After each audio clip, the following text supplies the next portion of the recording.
please, would you introduce our guest? I would be happy to. It's a privilege to have Randy Mayer with us today. I've heard so many good things about Randy. I could spend a long time introducing him, but I won't do that. I'll let him talk about himself. I do know some things that Randy spent time in Albuquerque, Montana, the East Coast, Costa Rica, right, Randy, for a while? And you came to the Good Shepherd Church in 1998, if what I read is correct. He's engaged in many valuable humanitarian efforts. So he's going to tell us all about that. So Randy, you want to tell us a little more about your efforts, please? Sure, it's really good to be with you all. And somehow I got pulled into playing the music at your murder mystery dinner next week as well. So you're going to see way too much of me. It's really good to be with you all. And I don't really claim to be a border expert or an immigration expert. I'm a local church pastor that has lived here now on the border for 24 years and have my congregation really got involved in this because people were knocking on our doors and wanting food and water and medical care. And as people of faith, we asked questions and kept digging a little bit deeper until we really got involved in all ways possible. So it is good to be here. And I'll just go ahead and I'm going to share the screen now. I think it's important for us to be able to, in order to understand what's happening on our border right now, we kind of have to go back a little bit and understand our history. We call ourselves this country that welcomes all people. We're a nation of immigrants, and yet our country uses its symbol as a symbol, the Statue of Liberty, and that celebrated poem by Ezra Lazarus that says, "Give me your tired, your poor, your huddled masses yearning to be free." But sadly, over the last 28 or 29 years, the United States has actually desecrated the Statue of Liberty and Emma Lazarus's poem, as it has abandoned the legacy of its founding principles. The desecration is seen most clearly in the borderlands. The wall, the construction of the wall, actually began before NAFTA was signed. NAFTA was signed in 1994, and the wall began to go up in 1993. The United States government knew that there would be unprecedented immigration. That's why they started to build the wall a year before the agreement was signed. And once there were walls, the reason we knew that there was going to be unprecedented immigration was how could a Mexican corn farmer compete with a subsidized U.S. corn farmer? We knew that there was going to be unprecedented immigration because there were already the flooding of villages to create hydroelectric plants, and people were being displaced. Of course, there was going to be movement northbound. And so once there were walls, we needed more agents to guard the walls, and then there were drones and helicopters to observe the situation. The National Guard and military were called in for reinforcement, and what we have now is the borderlands is a militarized zone. This is actually downtown Nogales, Arizona. If you haven't been down there, it is not a very welcoming sight. And so over the past 28 years or 29 years now, we've had 5 U.S. presidents. At least I've been down here for these 5 U.S. presidents. We know that President Trump used hateful derogatory language to demonize and dehumanize the migrants, used cruel and barbaric policies against children, separated families, and basically criminalized poverty. But you really can't, I know we all want to point the finger at President Trump and his vile rhetoric, but you can't get to Trump without the building blocks of President Clinton, President Bush, and President Obama. President Clinton is the one who put in place many of the anti-immigrant policies that commenced with the building of the wall and put more Border Patrol agents in the field. Clinton used the deadly Sonoran Desert as a deterrent, saying that nobody would be that desperate to cross the desert. You can't get to Trump without President Bush, who within months of taking office faced the 9/11 terrorist attacks that we all remember. And his response was a retaliatory war in the Middle East and the creation of the Department of Homeland Security that accelerated the growth of the Border Patrol and the militarization of the borderlands. You can't get to President Trump's policies without President Obama, who, when he came into office, we thought there was great promise. Finally, we were going to make some headway on comprehensive immigration reform. But President Obama spent 8 years trying to win over conservatives with his tough on immigration policies. In the end, Obama built more than 200 miles of border wall, deported more than 800,000 immigrants, tearing thousands of families apart, and grew the Border Patrol to more than 23,000 agents. The point is, we really can't skip over these other presidents. We can't just jump to Trump and say that he was the one that created this mess along the border. It really started with Clinton, Bush, and Obama, and even before that. And I have to say, it hasn't looked really promising with President Biden. What will happen these next 3 years?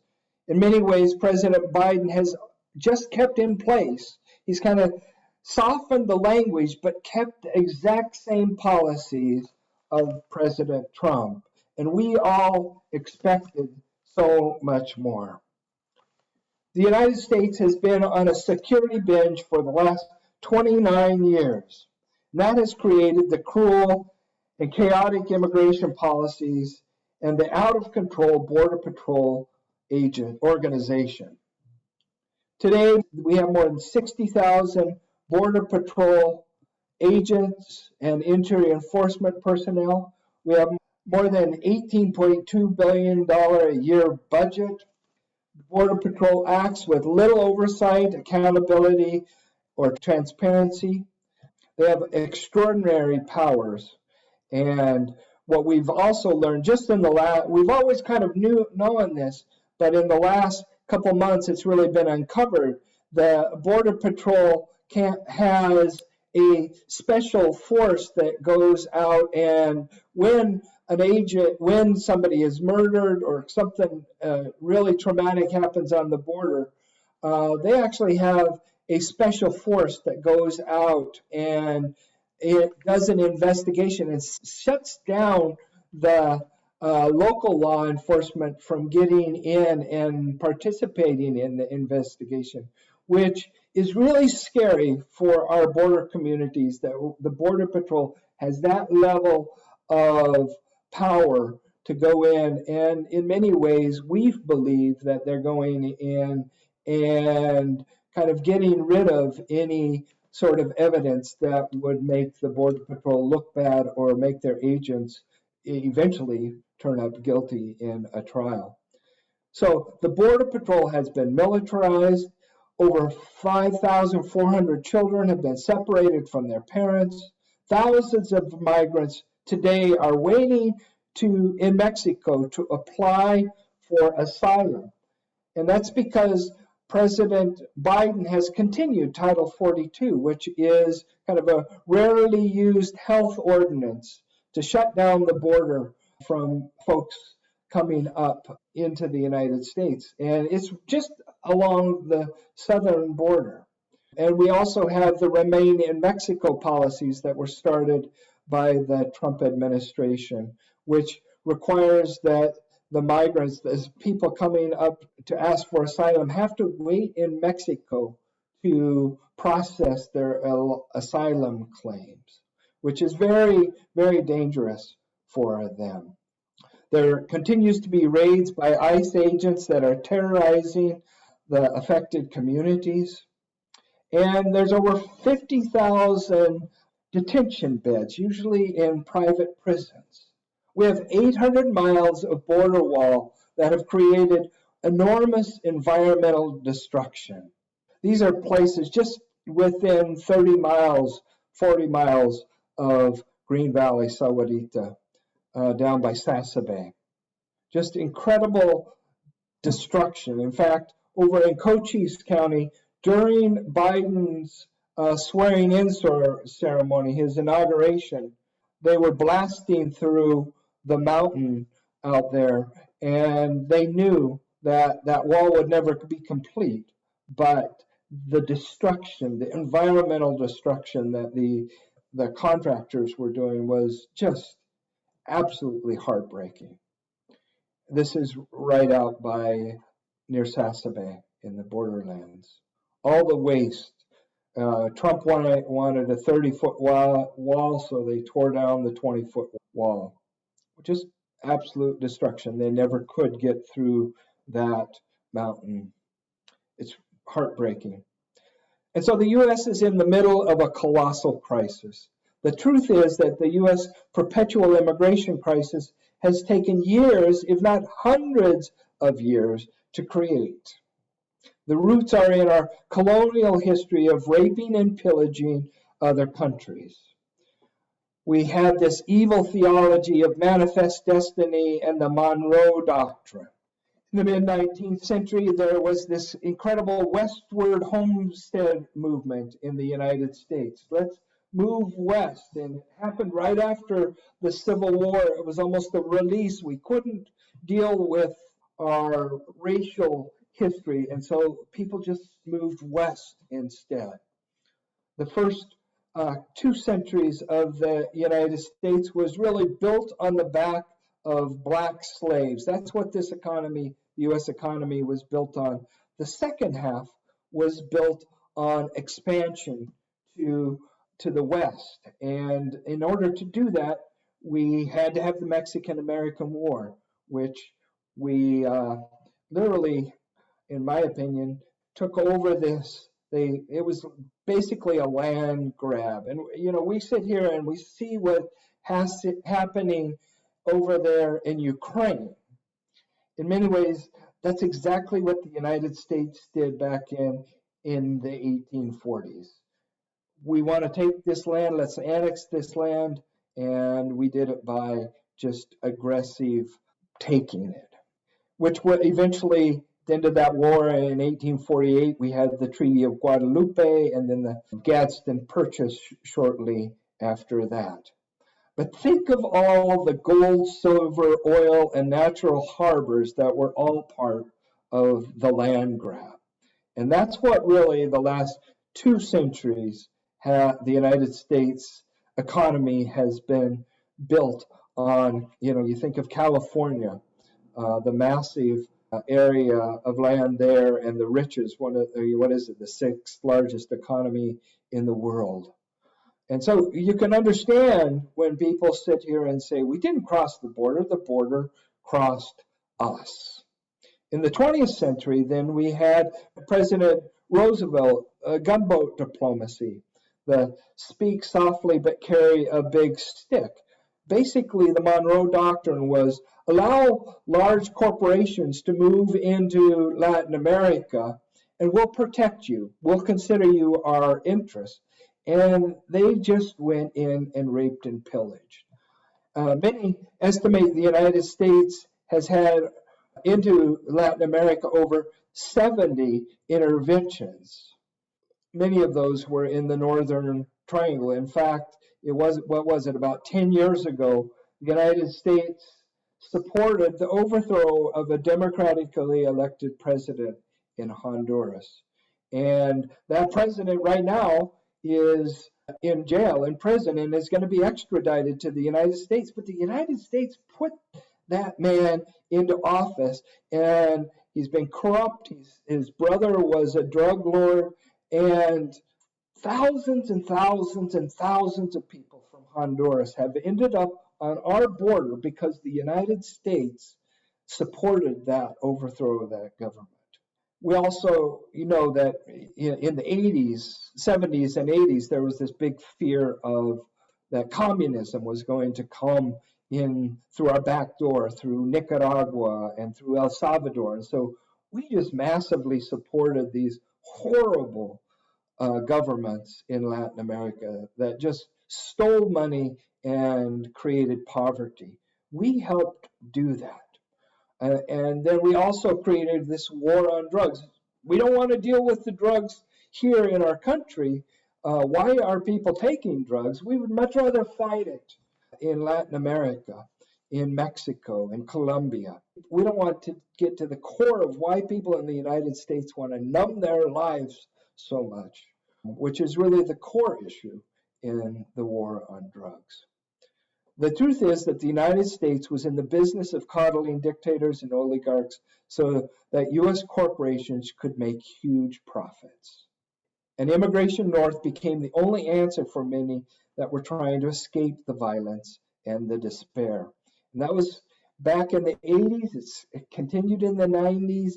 And we know that in the last 20 years along the U.S.-Mexico border here in Arizona, that we've seen thousands and thousands of people. By the end of the 20th century, first world nations moved to free trade agreements, which allowed them to virtually take over a country's economy and siphon wealth, national resources, and cheap labor, and call it business as usual. The U.S. military gave permission to build roads into Latin America and to remove by brute force, if necessary, their natural resources and cheap labor. What do you expect when one country builds roads into another country to extract their raw materials and their cheap labor? Why should we be surprised that those same people take those same roads following everything that has been stolen from them? From Dr. Miguel de la Torre, one of my mentors. People immigrate because they are following what has been stolen from them. And so the U.S.-Mexico border is the only place in the world where the first world and the third world crash together. And it is an open, bloody wound that cries out for healing. You can see all the blood. This is a map. It's actually from 1999 through 2016. Actually, 6 more years, and there's just so many more red dots. A red dot represents somebody that we know of that has died there. We know that for every dot there that there is, there's probably should be 2 or 3 more for the people that were never found. These are the people, the faces of the migrants, the refugees that are coming through our area. And so the Samaritans began in 2005. We decided that our Democrat and Republican politicians, until they actually started to take this seriously, that we had to do the only thing that we could do, which was to relieve the suffering, to take the death out of the immigration equation. We started with putting water out first, but we found that as we were putting water out, we were running into so many people that sometimes we never got out to our water stations. So we had to do something else, and that's when we founded our Green Valley Sahuarita Samaritans. And our mission is to save lives and relieve suffering in the Arizona borderlands. Here's some of our people. We have found literally thousands and thousands of people and have supported them, given them food, water, and medical care. And we do that through searches, which is basically to drive the back roads in our desert to look for people in distress. They usually come up to the roads when they are in need. And in the past, there were times that we found groups as many as 50, 60 people. And then it has gotten down to sometimes we would only find 1 or 2. In the past year or so, we have been finding more and more people. This is one of our search vehicles. We have couple search vehicles that we carry food, water, we carry some backpacks, medical supplies, socks. This is one of our former Samaritans that moved back to Pennsylvania.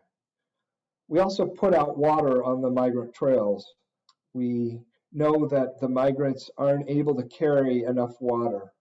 In order to cross the border, it's a 2 to 3 day journey. Many of the folks that we run into have been lost out there for 5, 6, 7, 8, 10 days. You really need a couple gallons of water every day, and they go through it, and then they're really in a bad place. So we leave water out there on the trails, and some of this is strenuous work. The center picture there is one of the Humane Borders water tanks that we actually have permits to put water on land. We also do humanitarian support to deportees. Our group has been working for lots of years but they used to cross over at the Mariposa entrance, and eventually that became the Comodore or the Kino Border Initiative. Now the people are being deported over at the DeConcini entrance, and so our folks are working over there with the Mexican Red Cross. Just washing people's feet, giving clothes, food are important things. We also work with Alvaro and CISO to put out crosses. Many of these crosses are in Green Valley, right around Green Valley, marking those red dots of where people have died, and then going out and remembering them. Many of them, we know their names. There's been poetry written. Families have been able to come out to these sites. We also do a lot of work in support of migrant shelters in Mexico as well in the United States. There's a couple shelters up in Tucson that our folks go up to. One of the shelters that we've been doing a lot of work at is Cruzando Fronteras, La Casa de Todas las Naciones.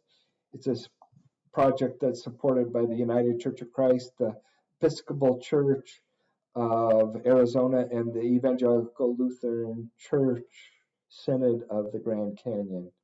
So here, this shelter right now has about 120 folks living at it. They're stuck there, literally stuck. They've been there for about 6 months because of the Title 42 health ordinance and also the Remain in Mexico. So they are stuck there. If they're on the streets, they become very vulnerable to the cartel, and there's lots of violence for migrants, against migrants in Nogales. This is Sister Lika, the woman on the left. She is the executive director of the shelter. The migrants pretty much run this shelter. They do all the cooking. They plan the meals. Here some of the guys are getting the food ready. They also make bread every Saturday. I was down there today, and they weren't making it today. They're actually going to make it tomorrow, but it is delicious bread. They make it in this oven.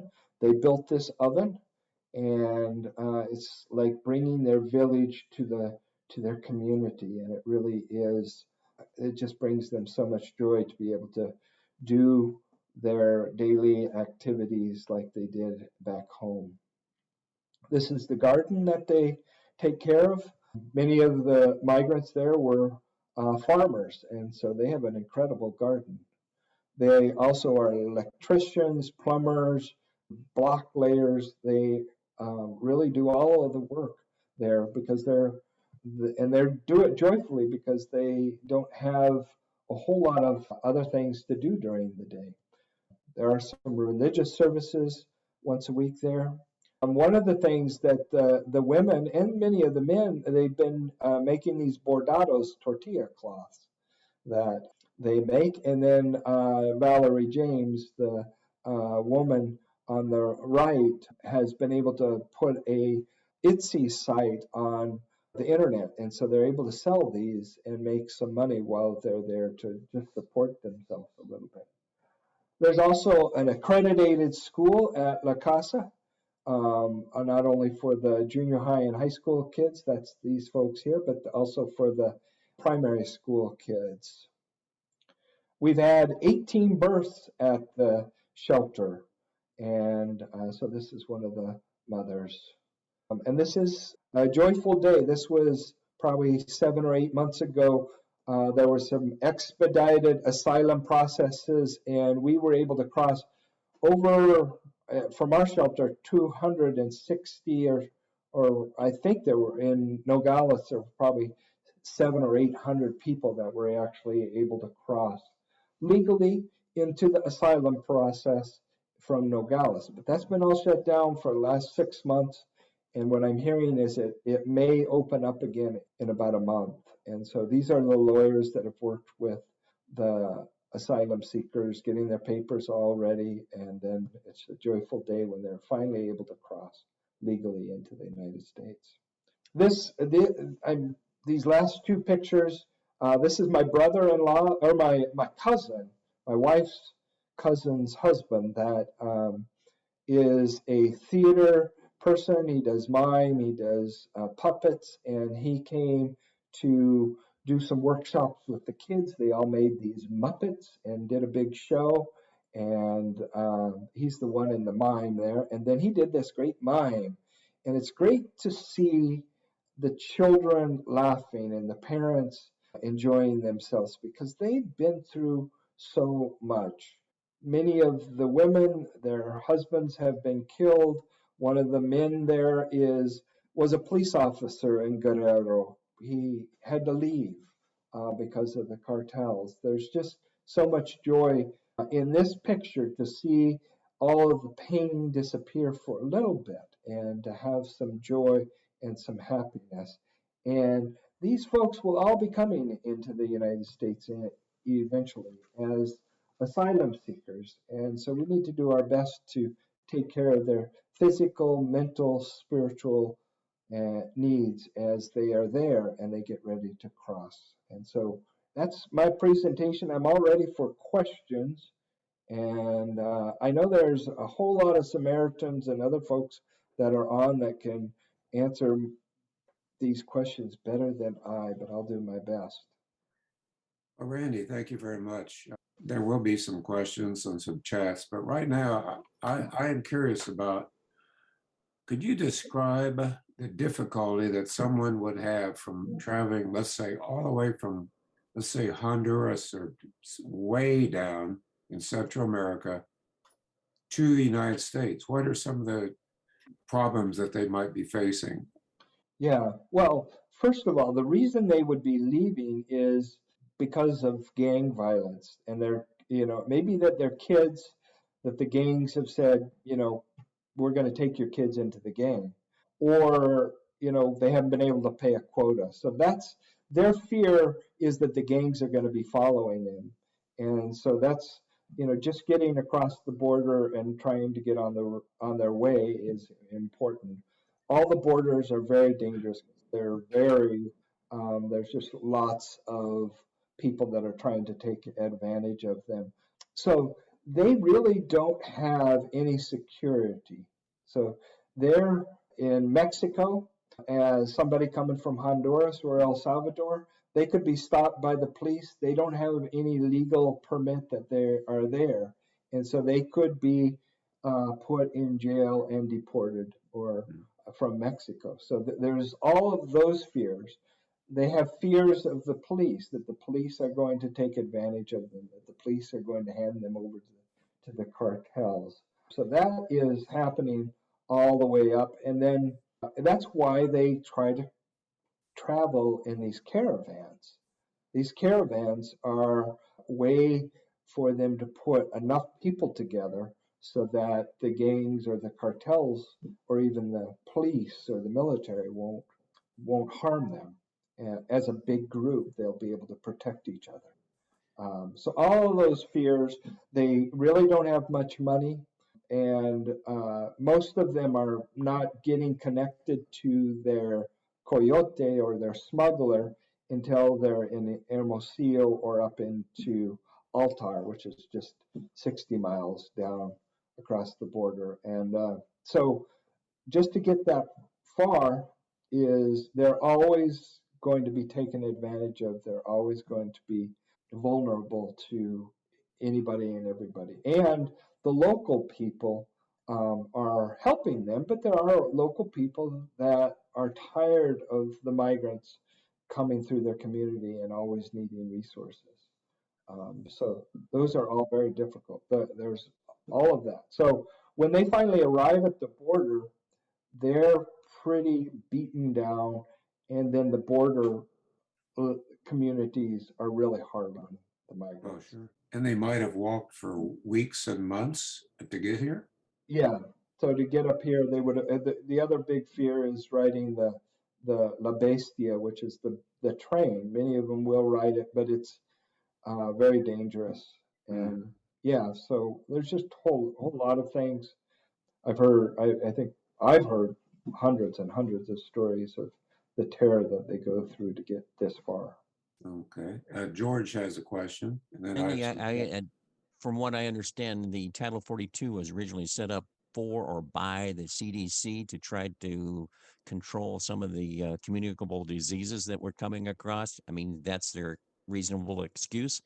However, have there been any programs set up on either side of the border to try and help anyone with the COVID vaccinations? Are there any programs to assist them medically? Yeah, I know the Mexican government has had some vaccinations, and different organizations have had vaccinations. I know at La Casa, we were able to close that down, and so we had over the 18 months that that everything was shut down. We were actually able to keep La Casa COVID free. Then what was interesting is that the Mexican government said, we'll come up and vaccinate everybody.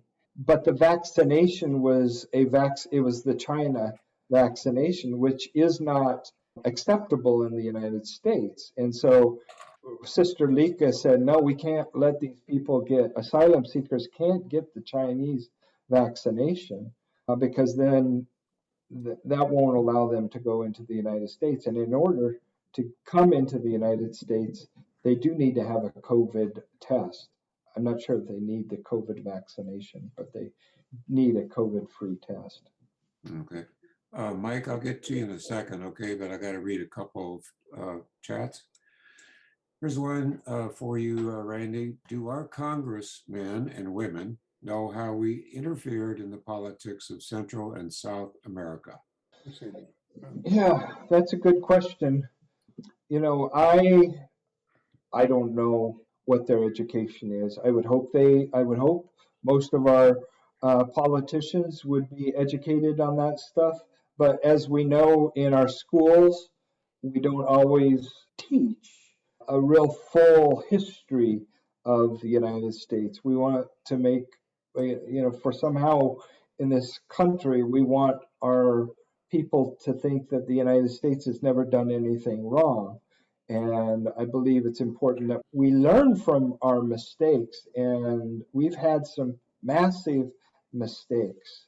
And if we don't learn from those, we're apt to repeat them. And we know that colonialism did horrible things, and we are still paying the price for those things. I'm not saying that we can necessarily correct those things, but well, there are some things. There's a lot of things that we could do to remediate the wrongs that were done back then. We know in Europe that the European countries that did the very worst raping and pillaging in Africa and the Middle East, those countries are the ones that have the worst immigration today into Europe as well. Mike, go ahead with your question. Yes, that was a wonderful PowerPoint presentation, very informative. My question, though, is a little slightly different topic. Reverend, right next to your church, there's a food bank. Yes. And I was wondering, are you involved with that? And could you talk just a few minutes about that? Yeah, so the Sahuarita Food Bank, we started it in our church. Oh. And so it was started, we were contacted by the Community Food Bank of Southern Arizona saying, there's a food bank in Green Valley, but there's really a need in Sahuarita that we see. Would you be willing to start a food pantry? And so we've started this food pantry, and for the first couple of years, there were barely anybody that ever came. But we just kept at it, and little by little, it grew and grew until, I always had people saying to us, all you good shepherd people, you're just worried about people, migrants in the desert and people across the border. Why don't you ever do anything here in the community? And so then we started the Sahuarita Food Bank, and now, in the last couple of years, I've been hearing, are you guys a church or are you a food bank? So, so for the last couple of years, especially during the pandemic, that food bank was running out of our church, and the church, we were basically closed down. So our sanctuary was filled with food. Our fellowship hall was filled with food. And then in January, they moved out of our building into their new building. And we were, a lot of our folks are very involved in that. So I hear the building is beautiful, really nice. yeah, you should come over and see it. Great work. Hey, we have another chat for you, Randy, or two or three. Fantastic PowerPoint for those who want to help your efforts but do not want to go to the border. How can they help? Yeah, so I know that they are, the Democratic Club is doing a collection for some of the things that we include into migrant packs that we give out along the border and to migrants. The best way besides that is financial donation, because we have 4 vehicles that are out in the desert doing things. We need gasoline. We have all of the money that's given to the Samaritans. There's no administrative overhead. We're all volunteers. The Good Shepherd processes that money, but all of it goes into the Samaritans. And so, it really is a good way to, if you have some financial abilities, to support the Samaritans, because we're working with the people that are deported. We're working with the shelters in Nogales, Mexico, as well as the shelters in Tucson, and then we're all over in the border putting water out and working with people that are in distress in the desert. So they can send the money to the Good Shepherd United Church of Christ, write the Good Shepherd on the check, but put Samaritans in the memo.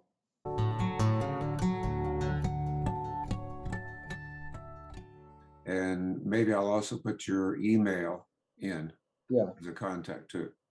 Okay, here's another one for you. I voted for Clinton and Obama. Does that make me culpable? Well, yeah, we're all culpable. We voted for, no matter who you voted for. My issue, even with Mark Kelly, I saw him on the news yesterday. He voted for this big omnibus bill, and he's cheering on that all this the militarization of the border is going to continue. I just wish our politicians would finally get more creative. They've done the same thing for 30 years. They've put all their money into the border security. Let's just try. This is creative. Let's just try a work permit. Wouldn't that be fun? That would be creative. That would be something different than the same old, let's just throw more money at walls and agents and technology and all this stuff that ruins our way of life here in the border. I would say, whether we want to know it or not, we all have been psychologically scarred from watching Border Patrol detain people in our neighborhoods. And it wasn't too long ago, I was driving down I-19 and a Border Patrol was in chase of a vehicle in the wrong lane. There used to be that the Border Patrol would actually chase vehicles up the I-19 and get off. The smugglers would get off at Sahuarita Road, and everybody would jump out, and the Border Patrol would pull their weapons and chase the migrants through the schoolyards as kids are getting on the bus. That's where we live. That's what we live in. And we continue to live in that. And our politicians, I would hope that our Arizona politicians would stand up for us and speak truth back there.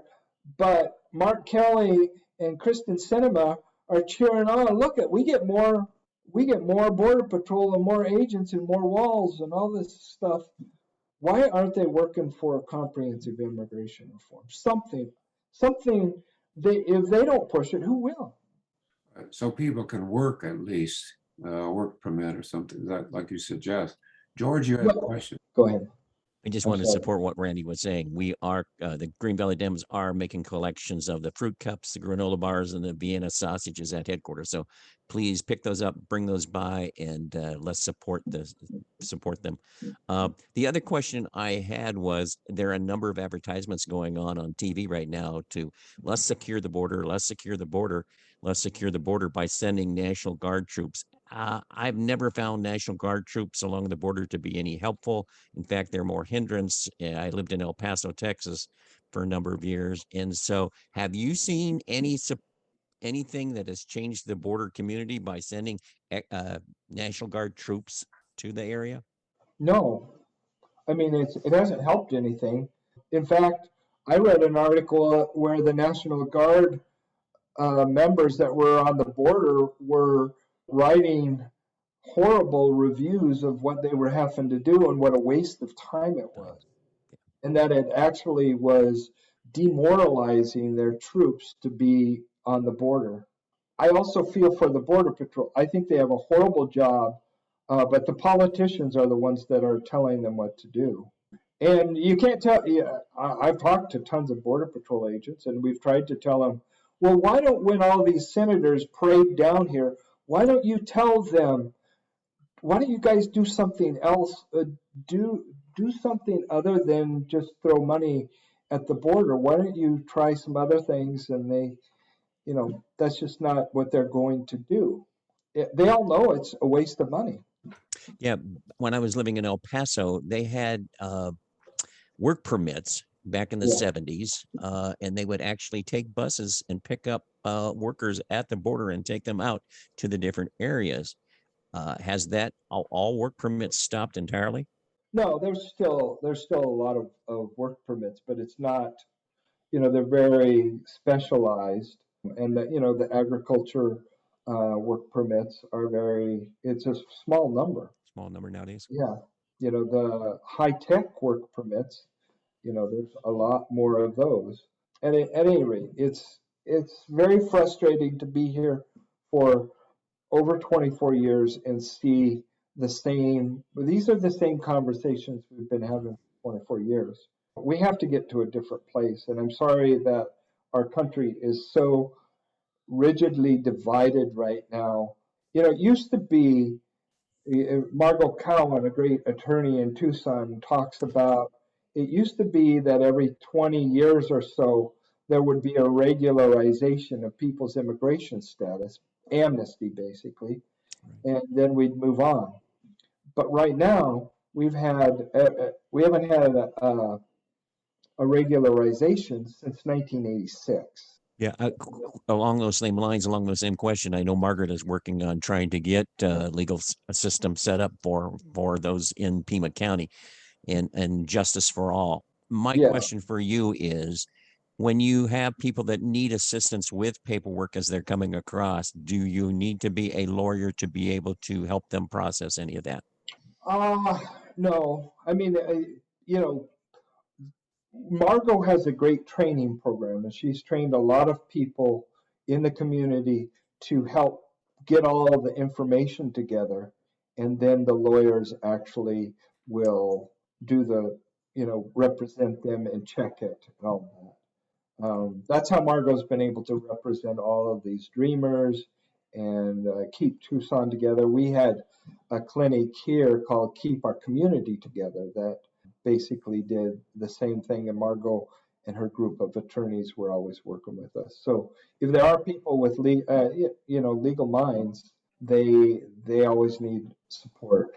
I know he's a I have a person in my congregation who's a former judge, and all he does is like write legal briefs for Margot for all these and he does it almost full time, pro bono. Got a few more chats. George, you have something else? No, that's fine. Thank you, Okay. Paul. The end of southern Arizona Yeah. gives migrants a few nights stay when they're in transit to a final destination, was a comment.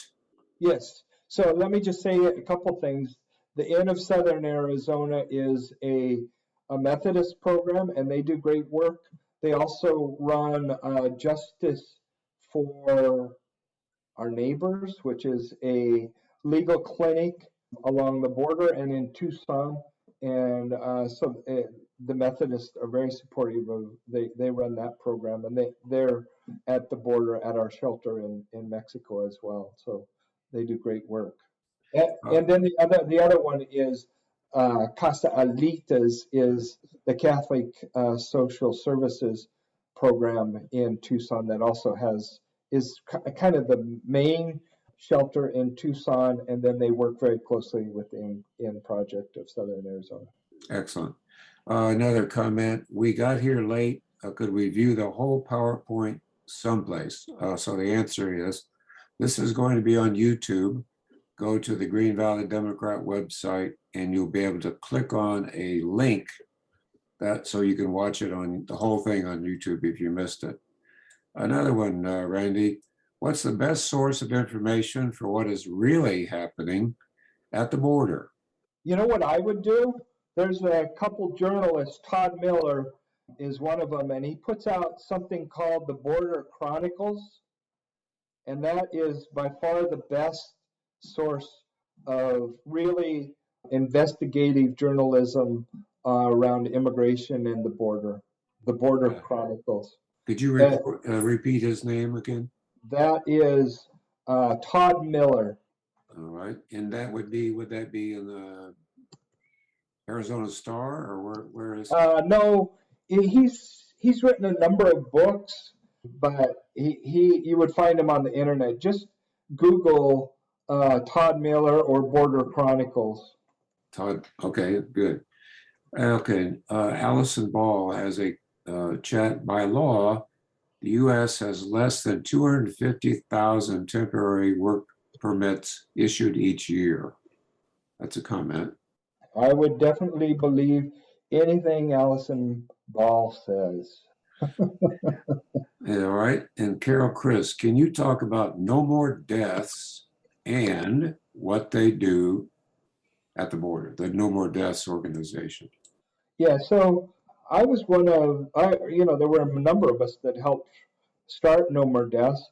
Originally, the idea was to have a number of these camps out in the desert in the summer to be places of respite so that migrants could come and rest, and it would be permanent in there in the summer. And so we tried, the main one that we put out was the one on Bird Baylor's land in Arivaca.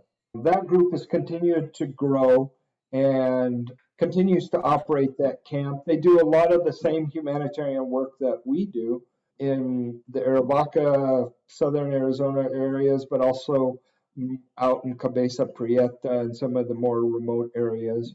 But they also do they also work in Nogales in a number of places, working with migrants to make phone calls. Migrants that have been in detention may have worked and made $1 a day working in the detention center. They're given a check, but they can't cash that check. And so No More Deaths cashes that check for them and gives, takes the check and gives them the money for it. Could you tell me the relative pay for a worker in Nogales, Arizona, and Nogales, Sonora, let's say working at a John Deere plant or whatever, any kind of factory? How much do they make per day compared to here? What I understand at the beginning of the year, this year, the pay went up for the northern states to $12 a day. The minimum wage is $12 a day in northern Mexican states. So If you're working in one of the maquilas, one of the factories, though, they would, that Social Security, your health care, all that stuff would be coming out of that $12 a day. So you can see why, somebody. I sponsored somebody that crossed the border as an asylum seeker from Venezuela. He was here for a couple months in Green Valley, Sahuarita. He got a job as a landscaper. He was making $15 an hour. He was upset that they would work from like 5 until 3. And he said, come on, these guys, I want to work the whole day. And so he went and got another job from 3 till 8. Wow. These people are hardcore workers. Oh, of course, of course. George put Todd Miller's website would be www.toddmillerwriter. You got to put all 3 things, toddmillerwriter.com.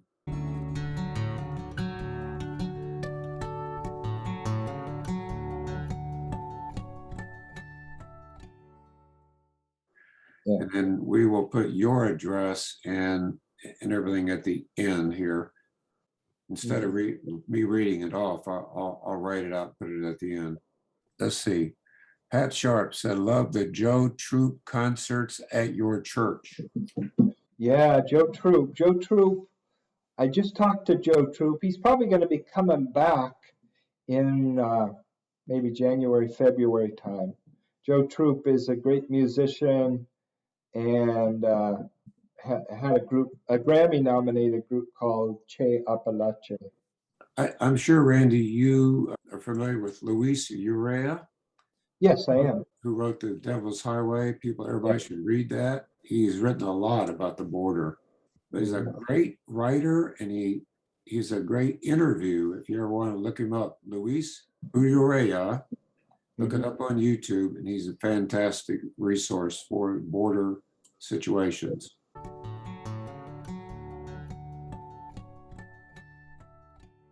I would recommend that people, if they want some information about our Samaritans group, that they can go to our website, the Green Valley, just Google Green Valley Sahuarita Samaritans.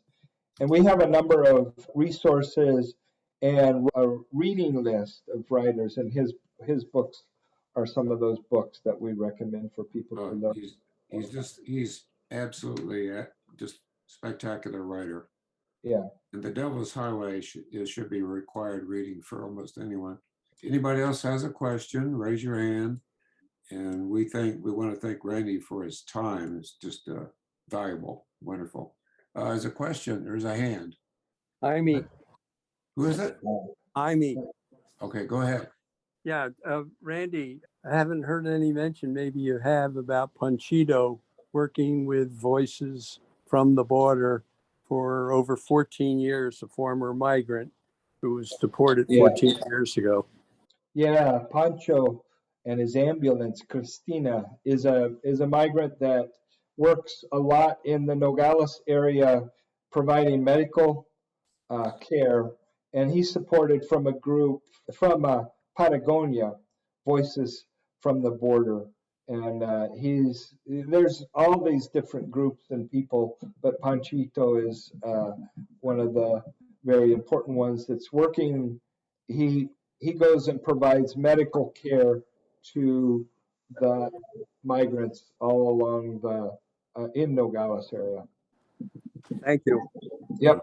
Randy, we just have to thank you for your humanitarian efforts. It's wonderful what you're doing. George, did you have any comments you wanted to tell us before we sign off? I would like to just say thank you, Randy, for all you do for our community and for the greater southern part of Arizona. It is a remarkable thing. So thank you very much for all that work and from your church too. Let me just say one comment, because it's not me really. It really is. I see all these people that are on here, and our Samaritan group is, a couple hundred people, and they're really the ones that are out doing the work. I just somehow ending up talking about it. Many of them can talk much better than I do. So. Well, but you're doing it, and you're doing a fantastic thing. You're the voice of a great group. So thank you Yeah. for introducing us to that. I put in the chat a couple of links. The one to Randy suggested on the Samaritans website. So you can save all these by going down at the bottom and clicking on the looks like a little page, and you can save all those links if you want. If not, we'll try to post them up someplace later on, either Facebook or our website. Today's video, like Paul has said a couple times, will be up on the website as soon as we can get it edited. So it's a great thing to view yourself and then just share it around with your neighbors or anybody that wasn't here today. And please, next time, invite any of your friends to our program. We will be posting some of the information up on our website in the next couple of weeks of who will be our next speaker. Anything else, Paul, you'd like to add? I will sign off by saying this. Thank you so much for this information, and thank you for all you do. That came from Nancy. And we all feel the same, I'm quite sure. All right. Thank Thank you. you. Take care.